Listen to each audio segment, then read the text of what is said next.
काम करत होतो आणि आज मी हॉटेल बांधू शकलो, यावरूनच आपल्याला याचा अंदाज लावू शकतो। मी 2006 खाली बिल्डरशिप, कस्तुरी बिल्डर्स या नावाने बिल्डरशिपची सुरुवात केली आणि गेल्या 5 वर्षांमध्ये 18 रेसिडेन्शियल यशस्वी प्रोजेक्ट येथे मी पार पाडलेले आहे। या दरम्यान सीमावर्ती भागामध्ये जे मराठी मीडियमची दुरावस्था आहे, यासाठी एक सेवा म्हणून मी मराठी मीडियमची लाडवंती म्हणजे माझ्या प्रॉपर लाडवंती या गावामध्ये मराठी मीडियम शाळा सुरुवात केली व तिथे आज 500 विद्यार्थी संपूर्ण 25 गावातून येऊन तिथे त्याचा शिक्षणाचा लाभ घेतात। हे सगळं लातूरच्या विकासाचं जे काही आम्हाला मिळतं, आम्ही त्या विकासामधून जे डेव्हलप करू शकलो त्याचा एक छोटासा सामाजिक उपक्रम म्हणून ते मी करायचा एक प्रयत्न केलेला आहे।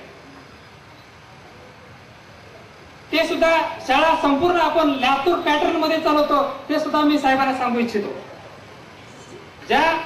या विकासामध्ये साहेब आपले इथे भरपूर लोक बसवकल्याणमध्ये मला अनेक वेळा म्हणायचे की साहेब हे इलेक्शन दौऱ्याला प्रचार आल्यानंतर त्यांचं कमीत कमी अर्धा ते 1 किलोमीटरवर आम्हाला दर्शन होतं, जवळून आम्हाला बघता सुद्धा येत नाही।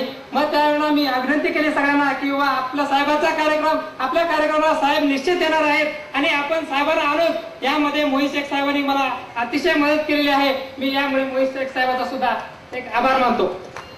यामध्ये साहेबांनी आवर्जून वेळ दिल्याबद्दल व आम्हा लोकांना सगळ्यांना इथं आल्याबद्दल मी साहेबांचं सर्वप्रथम स्वागत करतो व अशाच प्रमाणे या लातूरची विकास जर असंच राहील तर हे तर निश्चितच आहे, परंतु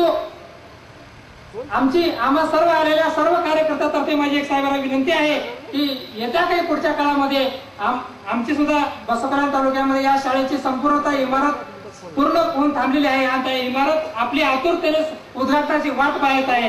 भविष्यात आम्हाला तिथे सुद्धा कार्यक्रमाची आपल्यातर्फे वेळ मिळावी, आपली अमूल्य वेळ देऊन आम्हाला तिथे सुद्धा सहकार्य करावं असे बोलून मी माझे 2 शब्द संपवतो। जय हिंद, जय महाराष्ट्र। धन्यवाद परशुरामजी।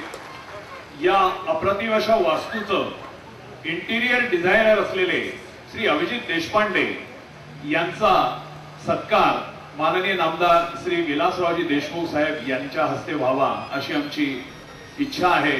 आदरणीय देशमुख साहेबांना विनंती की त्यांनी या अप्रतिम अशा वास्तूचे इंटिरियर डिझायनर असलेले श्री अभिजित देशपांडे यांचा सत्कार करून त्यांना शाबासकी द्यावी। त्याचप्रमाणे या संपूर्ण उपक्रमाचे संयोजक असलेले आदरणीय पोपटजी मनाळे यांचाही सत्कार